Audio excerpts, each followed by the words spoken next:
এই মারা ইজ্জতের সাথে বাঁচতে চায়।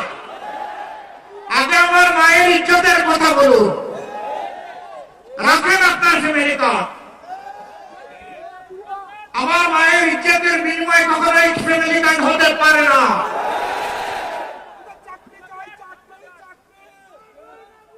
সম্মানিত ভাই বোনেরা, যুবক যুবতীরা, আমার বাড়িতে এবং কারো বাড়িতে মিছিল নিয়ে গিয়ে বলে নাই আমাদেরকে বেকার ভাতা দিন। আমরা তাদের হাতে বেকার ভাতা তুলে দিয়ে তাদেরকে অপমানিত করতে চাই না।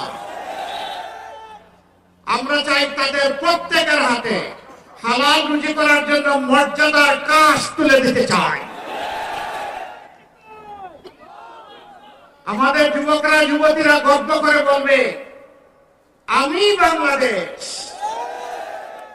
এটি আমার প্রিয় বাংলাদেশ। এই বাংলাদেশকে দিতে চাই, নিতে চাই না।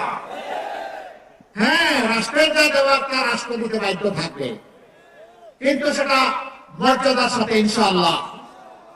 আমরা সেই শিক্ষা, সেই দক্ষতা, সেই প্রশিক্ষণ, সেই কাজ ইনশাআল্লাহ যুব সমাজের হাতে তুলে দেব। আমাদের অভিজ্ঞতা আছে, মীর কাসিম আলীরা আমাদেরকে দেখিয়ে গেছেন এই কাজ কিভাবে করতে হয়।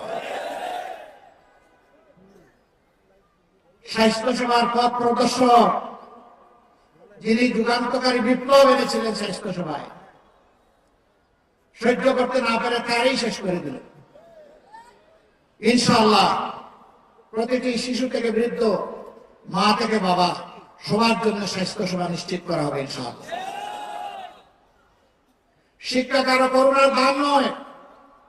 জ্বরে পড়া শিশুটি গরিবের ঘরে জন্ম নিয়েছে, এটা তার অপরাধ নয়। রাষ্ট্রকে তারও দায়িত্ব নিতে হবে। আমরা বংশানুক্রমিক কোন শাসন ব্যবস্থা চাই না। রাজার ছেলে রাজা হবে এটা দেখতে চাই না।